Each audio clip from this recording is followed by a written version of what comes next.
안녕하세요. 저는 서울 관악구에 살고 있는 30대 후반의 미혼 여성입니다.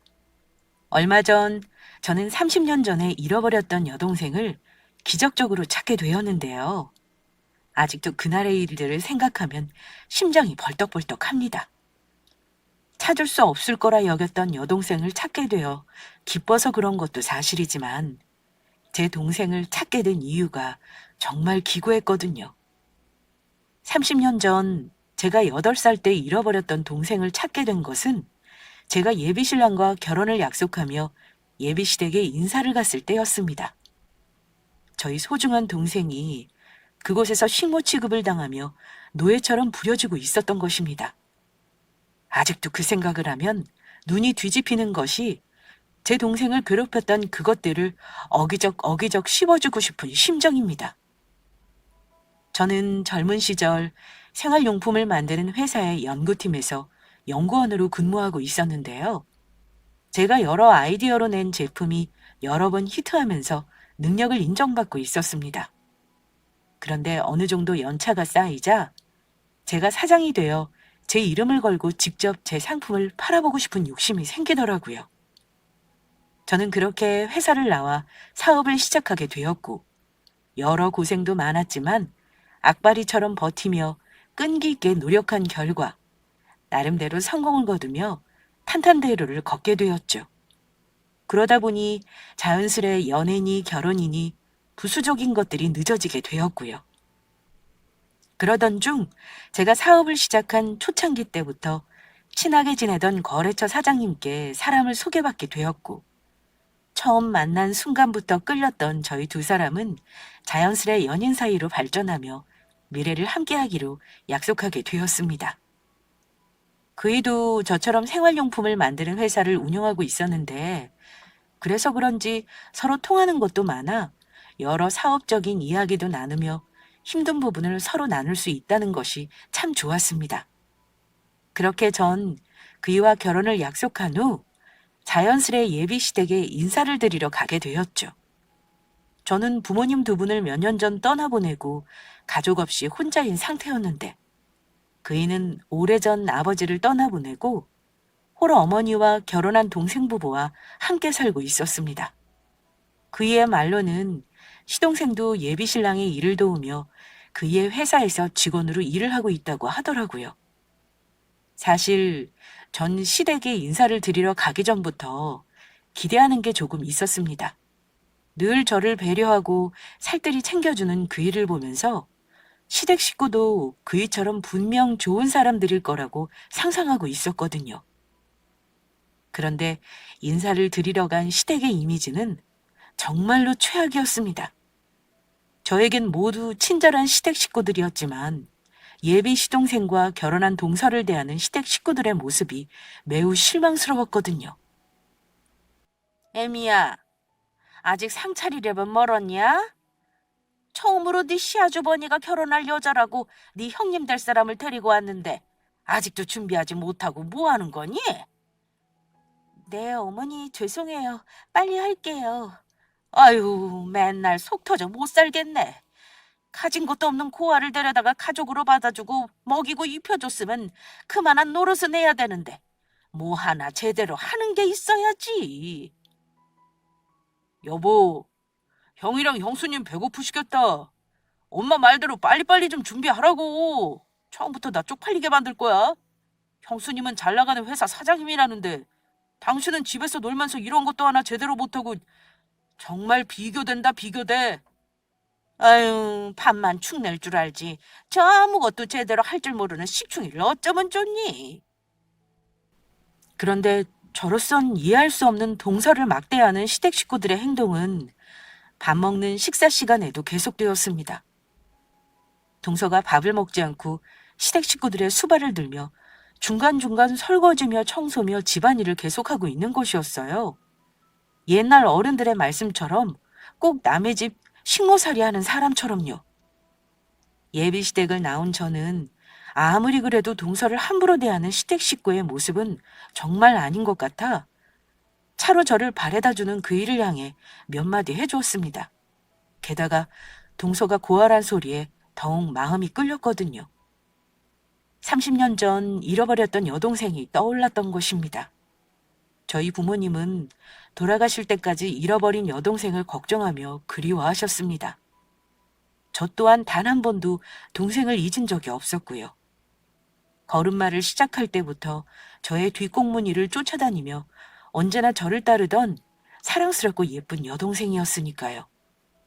그래서인지 자세히 사정은 알 수 없지만 제 동생과 비슷한 또래의 예비 동서가 시댁에 당하는 모습을 보니 꼭 제 동생이 당하는 것처럼 남일 같지 않게 느껴졌습니다. 제 동생이 컸으면 딱 동서 정도 되는 나이였거든요. 아무리 시꾸라지만 동서한테 너무 심한 거 아니야? 가만히 보니 동서 챙겨주는 사람 한 명도 없고 계속 일만 하고 자기라도 서방님한테 말해서 동서 좀 잘 챙겨주라고 이야기해. 그렇게 신경 쓰지 않아도 돼. 자기한테 일부러 말 안 한 것도 있는데 재수 씨가 남들보다 좀 모자라거든. 그래서 알아듣게 하려면 가족들이 세게 나가는 수밖에 없어. 재수 씨가 얼마나 멍청한지 말썽 일으킨 적이 한두 번도 아니고 우리도 재수 씨가 그럴 때마다 뒷수습하느냐 얼마나 골치 아팠는데 그리고 오갈 곳 없는 고아를 가족으로 받아줬으면 솔직히 우리 집에 그 정도 봉사는 해야 하는 거 아니야? 그래도 가족인데 내가 볼 때 그렇게 함부로 대하는 건 아닌 것 같아. 그리고 내가 볼 때 동서 모자라 보이지 않았거든? 그런 사람이 어떻게 집안 살림이며 청소며 그렇게 야무지게 할 수 있겠어? 게다가 남들보다 부족하면 차근차근 가르쳐줄 생각을 해야지 그런 식으로 대하는 건 아니라고 봐. 예비 동서에 대해 이야기하는 예비 신랑의 태도는 참으로 실망스러운 것이었습니다. 그래서 그 사람과의 결혼도 진심으로 고민하게 되더라고요. 제 앞에서 좋은 모습만 보였던 사람이지만 예비 동서에 대해 말하는 그의 모습에 그것이 전부가 아닐 거란 생각이 든 것이죠. 사람을 함부로 대하는 사람의 인격이 결코 좋을 리가 없었으니까요. 지금이야 예비 신랑이 잘해준다지만 그런 사람이라면 제가 힘없고 가진 게 없어지면 언제든지 배신할 수 있는 사람처럼 보였습니다. 과연 그때도 그의 마음이 변치 않을 수 있을지 의심이 들더라고요. 그래서 전 좀 더 예비 신랑을 지켜보기로 마음먹었습니다. 물론 예비 시댁도 마찬가지고요. 얼마 후 전 예비 시모의 초대를 받게 되었고 다시 시댁에 가게 되었습니다. 여전히 예비 동서는 혼자 주방에서 일하며 저를 맞이하기 위해 분주하게 움직이고 있었습니다. 예비 시모와 시동생은 그런 동서를 도와주기는커녕 동서를 종부리듯 하며 쉬기에 여념이 없었고요. 그래서 저라도 예비 동서를 도와주기 위해 팔을 걷고 직접 나섰습니다.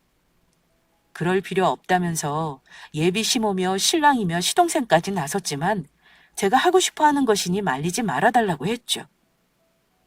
그렇게 예비 동서 옆에서 식사를 준비하며 도와주고 있는데 그날은 동서의 목에 저번에 볼 수 없었던 목걸이가 걸려있는 것이 보였습니다. 그리고 동서의 목걸이를 확인하는 순간 저는 숨이 멎는 줄 알았습니다. 오래전 보았던 것이긴 하지만 동서가 목에 걸고 있던 목걸이는 저도 잘 알고 있는 아주 익숙한 것이었으니까요. 30년 전 잃어버렸던 어린 여동생이 차고 있던 목걸이와 똑같은 것이었습니다. 여동생을 유독 예뻐했던 외할머니가 금은방에 직접 주문해 선물해 주었던 금목걸이였죠. 저는 떨리는 음성으로 예비 동서를 향해 조심스레 입을 열었습니다. 이미 전에 왔을 때 예비 동서에게 말을 놓기로 해서 편하게 물을 수 있었죠. 동서, 미안한데 그 목걸이 어디서 난 거야? 아, 목걸이요. 혹시 형님 이 목걸이가 마음에 드신 거예요? 제가 고아인 건 형님도 잘 아시죠. 어렸을 때 가족을 잃어버려서 잘 기억은 안 나는데 이건 제가 보육원에 들어가기 전부터 차고 있었던 것 같아요. 길을 잃어버린 저를 경찰관 아저씨가 발견했을 때부터 이 목걸이를 차고 있었다고 보육원 원장님이 말씀해 주셨거든요. 그래서 혹시 길에서 우연이라도 제 가족들을 마주치게 되면 이 목걸이를 보고 저를 알아보지 않을까 해서 계속 차고 다녔던 거예요. 저번에 형님이 저희 집에 왔을 때는 제가 씻고서 깜빡하고 목걸이를 차고 있지 않아서 보지 못하셨을 거예요. 그렇구나. 동서, 혹시 뭐 어릴 적 기억나는 건 없어? 가족을 찾을 수 있는 특정할 만한 그런 것들 말이야. 저도 가족을 찾고 싶어서 생각해 보았는데 평범해서 딱히 특정할 만한 것이 없더라고요. 단지 제가 어릴 적부터 붕어빵을 좋아했는데 언니가 그걸 알고 겨울만 되면 용돈을 모아 절 데리고 동네 붕어빵 장수한테 가서 붕어빵을 사줬던 기억이 나요.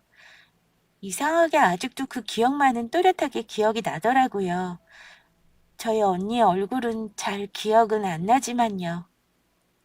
그, 그래? 그러면 혹시 동서 이름이나 가족들 이름은 기억나는 거 없어? 엄마, 아빠가 있었던 것 같긴 한데 부모님 이름이나 제 이름은 기억이 안 나 잘 모르겠고 저희 언니 이름만 기억하고 있어요. 동서가 기억하고 있는 언니 이름이 뭔데?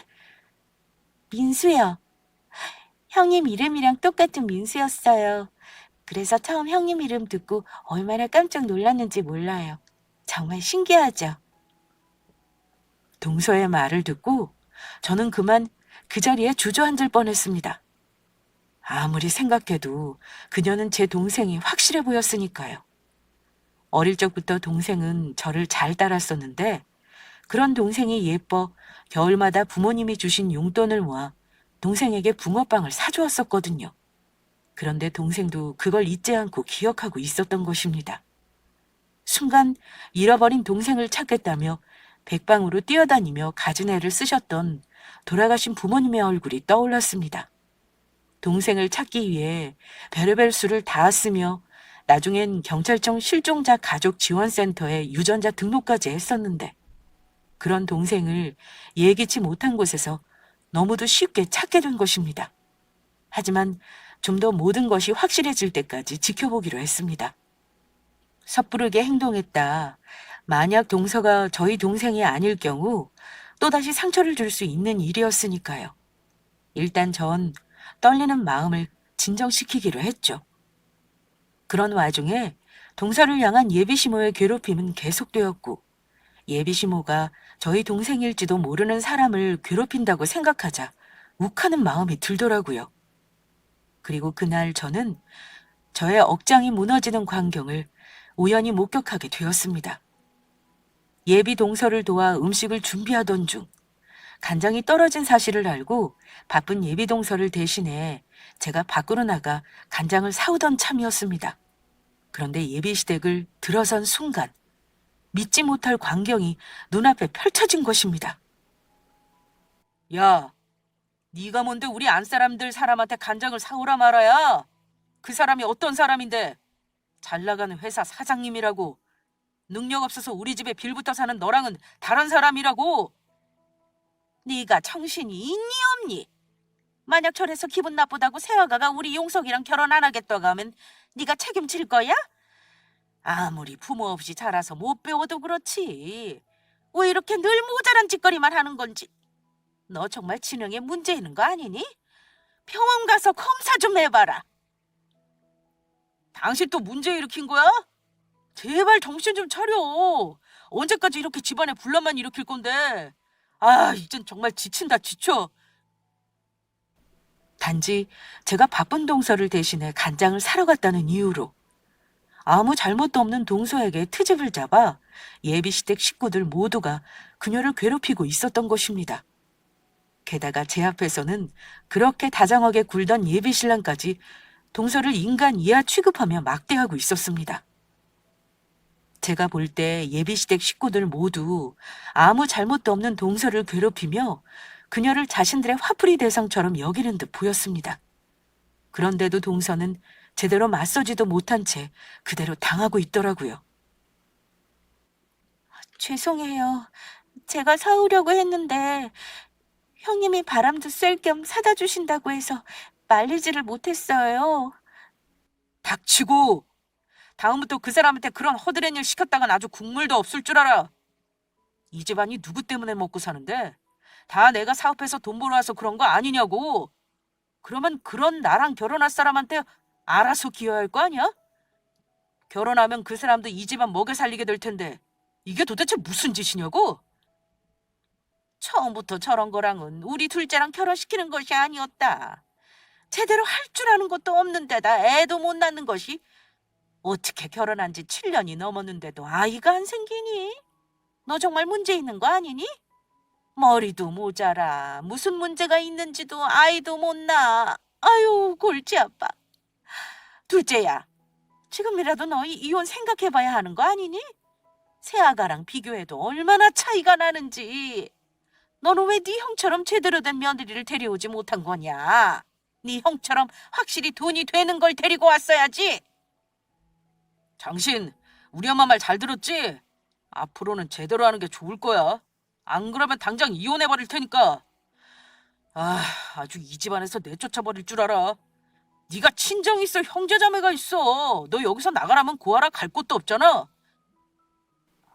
알겠어. 미안해. 그리고 애미 너 몸 어느 정도 나은 거면 마트 알바 다시 나가야 하는 거 아니니? 게을러서 아무것도 안 하는 주제에 밥만 축 내지 말고. 저 잘 먹고 잘 쉬어서 살찐 것 좀 봐. 가족들을 위해 한 푼이라도 더 벌어야 하지 않겠니? 월급 다음은 전부 내 계좌로 보내는 거 잊지 말고. 마트 알바요? 저번에 일하다 무릎 다친 거 아직도 다 낫지도 않았는데요. 병원에서 다 나을 때까지 무리하면 안 된다고 했어요. 그거야 네 사정이고. 그렇게 누가 다치라고 그랬어? 지가 잘못해서 다친 걸 어쩌라는 건지. 당장 이번 주부터 시작하는 게 좋을 거다. 점심 때 집에 와서 이 시어미 밥 차려주는 거 잊지 말고. 네, 알겠습니다, 어머니. 끓어오르는 분노에 당장 집안을 뒤집어 엎고 싶은 걸 전 간신히 참았습니다. 동서가 제 동생일지 모른다는 생각에 그런 것도 있지만 동서가 고아라 의지할 곳 없는 오갈 것 없는 사람이라는 걸 이용해 노예처럼 부려먹는 그들이 용서가 안 되었습니다. 사람이라면 결코 해서는 안 되는 행동이었으니까요. 게다가 말하는 분위기를 보아 결혼 후 저 또한 이용해 먹으려는 저들의 속내가 뻔히 보이더라고요. 그래서 전 며칠 후 예비시댁에 놀러 가고 싶다는 핑계로 다시 한번 예비시댁에 방문했습니다. 마지막으로 동서가 제 동생인지 확실하게 확인하기 위해서요. 그리고 만약 동서가 제 동생이 맞는다면 그녀를 예비시댁에서 구해낼 생각이었죠. 설령 동서가 제 친동생이 아니더라도 그녀를 그 거지 같은 집구석에서 빼내올 생각이었습니다. 그래서 저희 회사에 일자리를 주고 당분간 살 집도 마련해 주어 스스로 자립할 때까지 도와줄 계획이었죠. 그런데 예비시댁을 방문한 날, 저는 그전과는 비교도 할 수 없을 만큼의 기가 막힌 일을 목격하게 됩니다. 예비시댁 식구들이 모여 밥을 먹고 있는데 그날도 동서는 가족들과 밥을 먹지 못하고 혼자 수발을 들며 집안 청소를 하기에 바빴습니다. 그런데 예비시모가 국을 다 먹고 동서에게 국을 더 떠오라고 시키더라고요. 동서는 예비시모의 말대로 국을 떠다 줬는데 예비시모가 국을 동서 얼굴에 끼얹는 것이었어요. 너는 이걸 국이라고 떠왔니? 이런 걸 누구 보고 먹으라고? 미지근해서 다 식었잖니? 당장 데워서 다시 떠와라. 너무 놀란 저는 순간 할 말을 잃고 말았습니다. 제가 이젠 아예 자기들 식구가 되었다고 생각한 건지 제 앞에서 아예 대놓고 동서를 막대하기 시작한 겁니다. 예비 시동생과 그이는 그런 시모를 말리기는커녕 아무렇지 않게 지켜보았고요. 동서는 그런 예비 시모에게 군말 없이 국을 데워 가져다 주었습니다. 그리곤 저희가 다 밥을 먹은 후가 돼서야 남은 반찬으로 끼니를 때우는데 저는 눈물이 나오려는 것을 간신히 참았습니다. 그동안 예비 시동생에게 시집아 어떤 대우를 받고 살았을지 그 생각을 하니 얼마나 가슴이 아프고 속상한지 제 가슴에 비수가 꽂히는 듯 했습니다. 가슴에선 피눈물이 흐르는 듯 했죠. 그 후 다 같이 후식으로 과일을 깎아 먹게 되었는데 동서가 과일에는 입에도 손을 안 대는 것이었습니다. 혹시 시댁 식구의 눈치를 보여 그런가 싶은 마음에 제가 동서를 챙기며 물었습니다. 저 동서는 왜 복숭아 안 먹어? 되게 달고 맛있는데 한 입 먹어봐. 아니에요. 실은 제가 복숭아 알레르기가 있어서 먹으면 몸에 두드러기가 나거든요. 저는 동서의 대답을 듣고 그만 들고 있던 찻잔을 떨어뜨릴 뻔했습니다. 동서는 돌아가신 부모님과 제가 그토록 찾아 헤맸던 30년 전 잃어버렸던 저의 여동생이 맞았던 것입니다. 저희 여동생 또한 복숭아 알레르기가 있어서 어려서부터 먹지 못했었거든요. 더는 의심할 필요도 고민할 필요도 없었죠. 하지만 예비시댁 식구들 앞에서 바로 티를 낼 수는 없었습니다. 그 일을 비롯해 예비시댁 식구들의 그동안의 행동으로 보아 제가 동서의 친언니란 사실을 알게 되면 저 인간 같지도 않은 것들이 제 동생을 빌미로 저와 제 동생을 괴롭히며 무엇을 요구할지 알 수 없었으니까요. 저는 속으로 예비시댁 식구들을 향해 복수의 칼날을 갈게 되었습니다. 어떻게 되었든 제 동생이 당한 만큼 저들에게 꼭 돌려줄 생각이었죠. 저는 그 자리에서 시댁 식구들을 향해 당장 말해주고 싶었습니다. 내가 볼 때 멍청한 건 내 동생이 아니고 바로 니들이라고 말이죠. 얼마나 멍청하고 인간이 덜 되었으면 같은 사람을 이렇게 대놓고 무시하며 괴롭힐 수 있느냐고 묻고 싶었습니다. 그것도 자기들을 위해 묵묵히 희생하며 챙기고 뒷바라지 해준 동생한테요. 제가 볼 때 예비시댁 식구들이야말로 제 여동생이 없으면 저들 주둥이에 들어가는 밥 한 톨 하나, 입은 옷 하나 제대로 챙기지 못하는 덜 떨어진 인간들처럼 보였으니까요. 저는 그날 예비시댁을 나오며 몰래 동생에게 전화번호를 물었습니다. 제가 연락을 할 테니 꼭 제 전화를 받아달라고요. 사뭇 진지한 제 표정에 동생은 의아해했지만 알겠다고 하더라고요. 그리고 바로 다음 날 동생에게 연락을 했습니다. 동서, 혹시 주변에 어머니나 서방님 있어? 아니요. 어머니는 친구들 만난다고 밖으로 나가셨고 그이는 출근했어요. 그러면 동서, 내가 지금부터 동서한테 중요하게 할 말이 있는데 놀라지 말고 들어줘? 무슨 일 때문인지는 모르겠지만 알겠어요, 형님. 동서, 내가 사실은 동서 친언니야. 네? 형님이 제 친언니라뇨? 갑작스레 그게 무슨 말씀이세요? 용석 씨한테도 아직 말하지 않은 건데 나한테 사실 여동생이 한 명 있었거든. 그런데 내가 초등학교 다닐 때 여동생이 학교 끝난 날 마중 나가러 간다면서 집 밖으로 나갔다가 사라졌었어. 우리 집이 단독주택에 살고 있었는데 어디 안 가고 대문 앞에서 기다린다고 했던 동생이 그날 사라지고 만 거야. 내 동생도 동서가 하고 있는 똑같은 목걸이를 하고 있었어. 그리고 겨울마다 동서 언니가 붕어빵을 사주었다고 했지? 내가 그랬거든?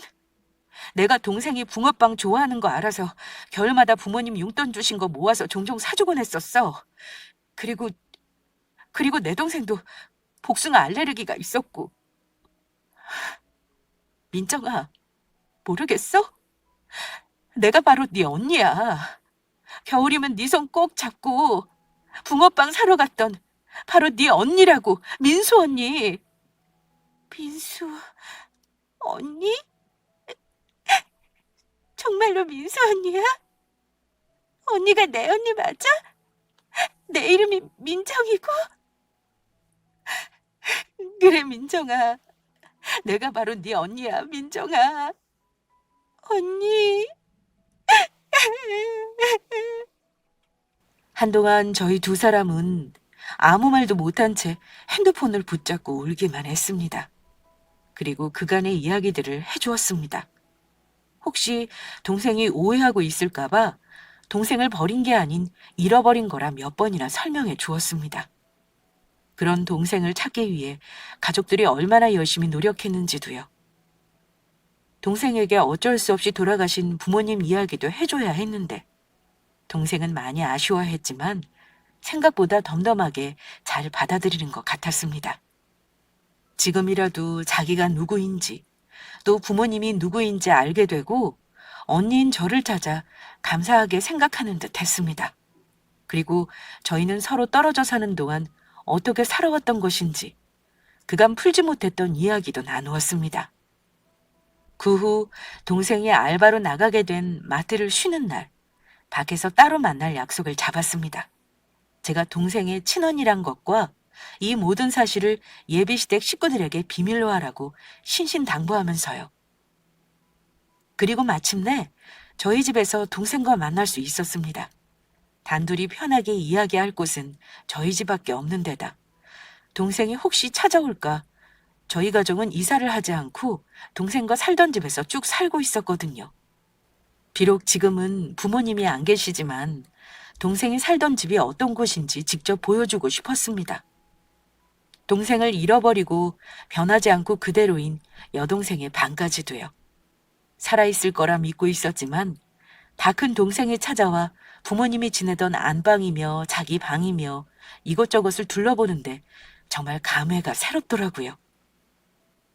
언니가 우리 민정이를 너무 늦게 찾았지? 정말 미안해. 아니야, 언니. 평생 찾을 수 없을 거로 생각했는데 이렇게라도 가족들을 찾고 언니를 다시 만날 수 있어서 나 지금 너무 행복해. 앞으로는 아무 걱정하지 마. 이 언니가 알아서 다 해줄 테니까. 언니가 민정이를 지켜줄 거야. 이제 언니만 믿어. 알았어, 언니. 그런데 민정아, 언니가 묻고 싶은 게 있는데 왜 그렇게 시댁 식구들이 너를 괴롭히는 거야? 그리고 너는 왜 그걸 알면서 가만히 당하고만 있는 거고? 그게 아니고 사실 내가 그이와 결혼 전 직장 다닐 때만 해도 어머니도 아주버니도 남편도 모두 너무 잘해줬었거든. 처음 시댁에 인사드리러 갔는데 나보고 친딸 같다면서 어머니도 나를 아주 예뻐하셨어.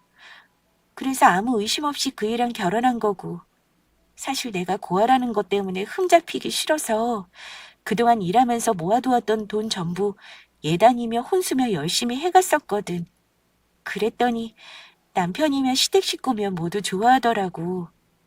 그런데 내가 갑자기 몸이 안 좋아져서 일을 관두고 쉬게 되자 가족들 모두 점점 돌변하더라. 그래서 그게 지금까지 온 거고. 그러면 차라리 이혼하지 그랬어. 저런 것들을 어떻게 가족이라고 믿고 계속 산 거야? 정말로 오갈 곳이 없어서 참고 살았던 거야? 내가 모았던 돈들 전부 시댁에 준 거나 마찬가지이니 당장 이혼하면 오갈 곳이 없는 것도 사실이지만 그보단 가족이란 생각에 참아 버릴 수가 없더라고. 나 사실 결혼해서 화목한 가정을 꾸리고 사는 게 꿈이었거든. 그동안 이 세상에 혼자라고 생각하고 살았는데 결혼하고 처음으로 가족이라는 게 생기자 그게 너무 행복했었어. 그래서 알면서도 당하고 살았어. 다시 혼자가 되는 게 무서웠나 봐.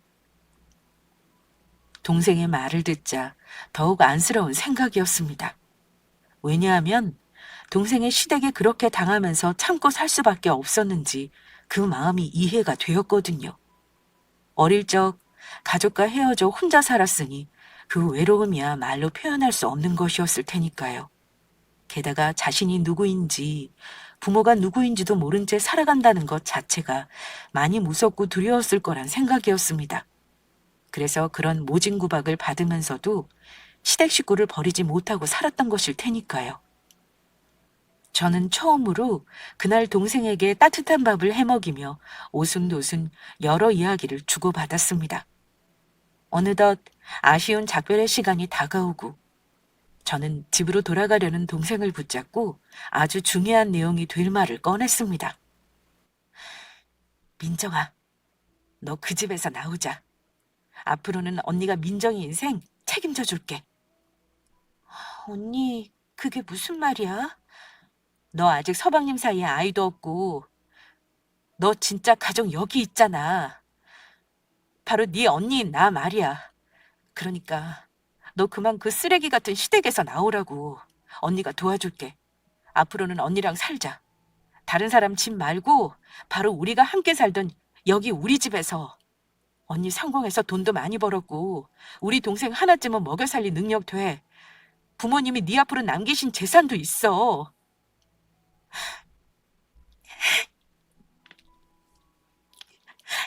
언니, 나 정말 그래도 돼? 나 앞으로 언니랑 살아도 되는 거야? 내가 정말 그래도 돼? 당연하지. 민정이 네 진짜 집은 그 망할 놈들이 있는 집구석이 아니고 바로 여기라고. 그러니까 그런 인간 쓰레기들은 이제 버려. 앞으로는 언니가 하자는 대로 해. 언니가 전부 알아서 할 테니까. 알았어, 언니. 정말 고마워. 하나밖에 없는 내 언니. 하는 걸로 봐선 예비 시댁에선 동생이 이혼을 원해도 안 놔줄 가능성이 컸습니다. 어디를 가도 동생처럼 자기들을 위해 줄 사람은 찾기 힘들 테니까요. 그러니 동생이 이혼할 수 있도록 준비를 해야 했습니다. 그들이 어떻게 동생을 괴롭히는지 증거를 수집해야 했습니다. 그래서 동생에게 조금 힘들겠지만 증거를 모으는 잠시 동안 시댁에서 지내라고 이야기할 수밖에 없었습니다. 시댁 식구들이 동생을 어떻게 괴롭히는지 핸드폰으로 음성을 녹음하게 시켰고 그동안 동생이 마트에서 일하며 벌었을 월급을 착취한 시모의 은행 계좌가 찍혔을 동생의 통장도 잘 챙겨놓으라고 이야기해 주었습니다. 그들이 동생에게 저지른 정신적 학대는 분명히 범죄였고 도저히 용서할 수 없는 것들이었으니까요. 동생이 증거를 수집하는 동안 저는 그 동생 시댁 놈들에게 어떻게 복수를 해줄까 깊은 고민에 빠졌습니다. 그런데 제가 고민할 필요도 없이 아직도 저와 결혼할 거라 철석까지 믿고 있던 예비신랑 놈이 제 무덤을 파더라고요. 자기야, 사실 그동안 내가 말 못한 게 있는데 어차피 우리 결혼도 하게 될 거고 이젠 솔직하게 이야기하려고. 어차피 우리 이제 한 가족이나 마찬가지잖아. 무슨 이야기인데? 편하게 이야기해봐. 실은 지금 우리 회사 자금 사정이 좀 어려워.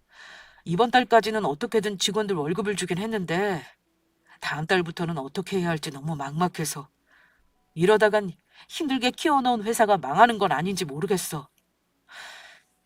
그래서 말인데 자기가 우리 회사에 투자 좀 해주면 안 될까? 어차피 앞으로는 내 회사가 자기 회사 되는 거고 자기 회사가 내 회사 되는 거나 마찬가지잖아. 나 망하면 자기도 같이 망하는 거라고. 알겠어. 확답은 할 수 없지만 일단은 나도 한번 잘 생각해 볼게. 정말이야?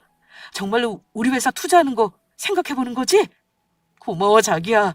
정말 고마워. 저는 속으로 생각했습니다. 너처럼 쓰레기놈 회사에 내가 투자하는 일은 절대 없을 거라고요. 단지 제가 그렇게 답을 하면 예비신랑 놈이 어떻게 나오는지 보려고 했던 것입니다. 그리고 예비신랑의 회사가 어렵다는 말에 예비신랑의 회사에 뒷조사를 시작했습니다. 왜냐하면 얼마 전까지만 해도 여러 히트 상품을 내며 잘 나갔던 회사였던 거로 알고 있으니까요. 그리고 알게 된 놀라운 사실은 예비신랑 놈의 회사가 이젠 아무것도 가진 것 없는 빈 깡통 회사가 되었다는 것이었습니다.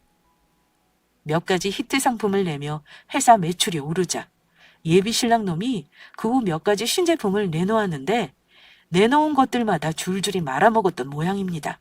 그래서 결국 직원들 월급까지 걱정하는 신세가 되었고요. 당장 내일 망한다고 해도 이상할 것이 없는 회사에 투자를 하라니 예비신랑 놈의 말은 저에게 같이 죽자는 소리밖에 되지 않았습니다. 그런데 예비신랑 놈은 저의 말에 제가 자기를 도와줄 거라 확신을 했는지 또다시 일을 벌이더라고요. 본인이 대히트칠 신제품을 개발했다면서 아무런 대책도 없이 물건들을 마구 뽑기 시작했던 것입니다. 그것도 남에게 돈까지 빌려서요. 제가 투자를 하면 그 돈으로 자기가 빌렸던 돈들을 막으면 된다고 생각했던 것 같습니다. 어차피 제가 망하는 것도 아니고 지가 지 스스로 망하겠다는데 더는 말릴 이유가 없었습니다. 게다가 이번 일은 예비 시모와 시동생, 예비 신랑까지 세 사람을 모두 정신을 차리게 해줄 아주 좋은 기회라고 생각했고요. 저만 적당한 때에 저희 동생을 데리고 예비 시댁을 떠나면 될 것 같았습니다. 그러던 어느 날 늦은 밤, 동생에게 갑작스레 전화가 걸려왔습니다. 언니, 나 좀 살려줘. 언니, 어머니가. 다급하게 자신을 살려달라는 동생의 목소리. 그리고 그 뒤에서 고래고래 소리 지르는 예비 시모의 목소리와 함께 물건들이 깨지는 소리가 들렸습니다. 저는 살려달라는 다급한 동생의 말에 재빨리 예비 시댁으로 달려갔죠. 그리고 예비 시댁의 집 아파트 벨을 눌러 집 안으로 들어가니 제 동생의 몰골은 말이 아니었습니다. 예비 시모에게 맞았는지 동생의 머리를 다 헝클어져 있더라고요. 예비 시모라는 인간이 기어이 제 동생에게 손찌검까지 하기 시작한 겁니다. 그 광경을 예비 신랑 놈과 시동생 놈은 그저 지켜보고만 있었고요. 아이고, 세아가 밤늦게 여긴 무슨 일이니? 네 동서가 요즘 내 말을 좀 안 듣는 것 같아서 잠시 혼내주고 있었다. 너는 신경 쓸 필요 없어. 그래, 자기야, 엄마 말이 맞아. 밤늦게 여긴 무슨 일로 온 거야? 여긴 신경 쓰지 말고 우린 잠시 밖에 나가자. 참을 수 없는 저는 그동안 참아왔던 말을 드디어 꺼냈습니다. 다 됐고, 너희들 지금 내 동생한테 이게 무슨 짓이야? 동생이라니. 아가, 그게 무슨 말이냐? 당신이 지금 내 동생 때리고 있잖아. 당신 며느리 내가 30년 전에 잃어버렸던 내 친동생이라고. 이제 너희 같은 것들이랑은 전부 끝이야. 전부 끝장. 동생이라니? 자기 동생 같은 거 없었잖아. 자기 외동딸 아니었어? 니놈한테 이야기 안 한 것뿐이지 있었어, 내 동생. 그리고 당신 집에서 애타게 찾던 동생을 얼마 전 찾게 되었고, 그런 소중한 내 동생을 네가 어떻게 대했는지 내가 두 눈으로 똑똑히 확인했지. 내 동생은 너희를 진짜 가족이라 생각하고 잘 살려고 노력했는데 인간이란 것들이 어떻게 이럴 수가 있어? 어떻게 이렇게 한 사람을 괴롭히며 못 살게 살 수 있냐고? 그러면 정말로 애미가 진짜 세아가 네 친동생이라는 소리니? 어머나, 그것도 모르고 내가 그동안 큰 실수를 했구나. 아이, 정말 미안하다. 세아가 그만 마음 풀거라. 애미가 세아가 네 친동생인 줄 알았으면 절대 이렇게 대하지 않았을 거다. 자기야, 정말 미안해. 재수 씨가 자기 동생인 줄 모르고 그랬어. 앞으로는 안 그럴게. 한 번만 기회를 줘. 네, 형수님. 저희가 몰라서 그랬어요. 앞으로는 저희 집사람한테 정말 잘하겠습니다. 이렇게 맹세할게요. 맹세 같은 소리하고 자빠졌네. 오늘부로 제 동생 이 집사람 아니니까 그렇게 하세요. 제 동생 이 쓰레기 같은 집구석에서 그만 데리고 나가겠습니다. 그러면 모두 안녕히 계세요. 전 동생 손을 꼭 잡고 그 집구석을 나와버렸습니다. 어차피 동생의 물건들이야 새로 사면 되는 것이고 제 동생의 안전 확보가 우선이었으니까요. 미안하다고 사과하며 제 신랑과 시댁 식구들에게 연락이 계속 왔었지만 전 무시해버렸습니다. 그리고 며칠 후 저희 회사에 예비 신랑을 비롯하여 시댁 식구들 전부 모이게 했죠. 마지막으로 결판을 내야 했으니까요. 무슨 일이 생길지 모르니 다른 곳에서 만나는 것보다 저희 회사 직원들이 있는 회사에서 만나는 것이 가장 안전하다는 생각이었습니다. 그래서 사장실에 무슨 일이 생긴 것 같으면 바로 직원들을 불러달라고 저희 비서에게도 부탁을 해놓은 상태였고요. 예비 신랑을 비롯해 시댁 식구들은 저와 동생을 보자마자 잘못했다며 빌기 시작하더라고요. 애미야, 그동안 내가 전부 잘못했다. 내가 너무 지나쳤었어. 애미 너랑 가깝다고 생각하다 보니 허물없이 지내려다 내가 그만 실수를 했지 뭐니. 그러니까 그만 화 풀고 다시 집에 들어오면 안 될까? 여보, 나도 잘못했어. 그만 집으로 돌아와. 당신 없으니까 밥 해주는 사람도 없고 집안도 엉망이고 아주 쓰레기장이 따로 없어. 난 당신이 빨리 우리 집으로 다시 돌아왔으면 좋겠어. 자기야, 정말 미안해. 재수 씨가 잃어버린 자기 동생인 줄 알았으면 진작 신경 써줬을 텐데 그것도 모르고 내가 그동안 실수한 것 같아. 다시는 안 그럴 테니까 그만 화 풀면 안 될까? 나 한 번만 용서해주라. 그래, 세아가. 좋은 게 좋은 거라고. 우리 다 같이 다시 한번 잘해보면 어떻겠니? 세아가, 네가 정말로 우리 집에 시집 오면 자매끼리 서로 의지도 될 테고 얼마나 좋아. 앞으로는 내가 애미한테도 정말 잘하마. 왜? 이제는 제 동생에 이어 저까지 부려먹고 살려고요? 민정이가 제 동생이라고 하니 이제야 아쉬워졌나 봐요? 그동안은 왜 저희 동생한테 잘해주지 못했는데요? 당신들이 무식해서 뭘 모르는 것 같아 설명해 주는데 사람 때리는 것만이 폭력이 아니야. 정신적으로 못 살게 굴고 괴롭히는 것도 폭력이라고. 게다가 시어머니라는 사람은 내 동생한테 손찌검까지 했지. 그러니까 이렇게 너희 두 사람 앞에 와서 잘못했다고 내가 용서를 빌지 않니? 자기야, 우리 가족들 모두 정말 미안해. 내가 대표해서 이렇게 사과할게. 우리 다시 잘 시작해보자. 응? 제발, 자기야.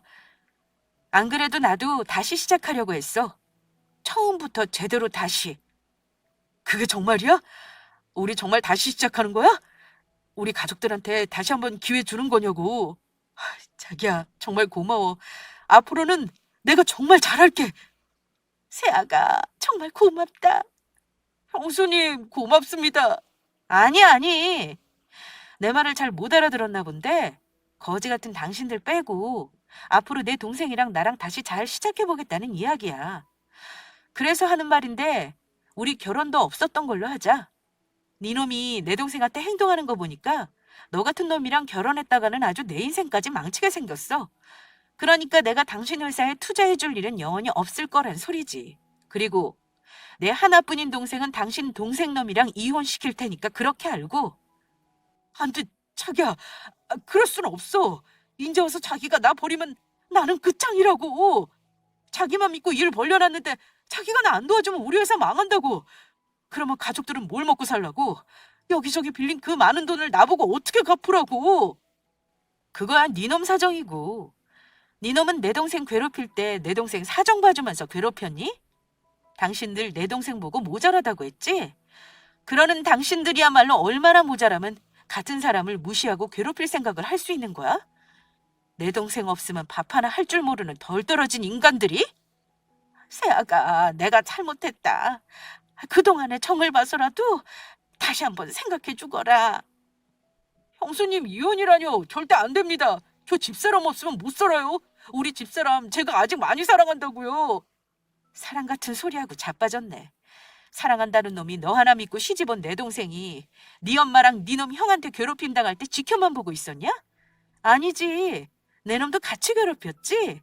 내 놈이 저 두 사람보다 더 나쁜 놈이야. 어디 너도 한번 당해봐라. 저는 동생 속 시원해지라고 동생이 보는 앞에서 예비 시동생이었던 놈을 원 없이 두들겨 패주었습니다. 그리고는 직원들을 불러 세 사람 모두 쫓아냈죠. 악에 받쳐 침까지 흘리며 울며 불며 매달리려 하는 시모를 향해 저는 아주 충격적인 소식이 될 몇 마디 이야기를 해주었습니다. 아, 그리고 아줌마, 우리 동생한테 불임이라고 어디 문제 있는 거 아니냐고 물었었지? 안 그래도 당신한테 맞은 내 동생 병원에 진단서 데려가면서 산부인과도 데리고 가봤거든? 그런데 우리 동생 아주 건강하다고 하더라고. 그러니까 문제는 아무래도 당신 아들한테 있는 것 같아. 더 늦기 전에 당신 아들 병원에 데리고 가보라고. 당신 아들이 불임인 것 같으니까. 그게 무슨 소리야? 그러면 우리 아들이 아이를 못 가진다는 소리야? 지금 그 소리냐고.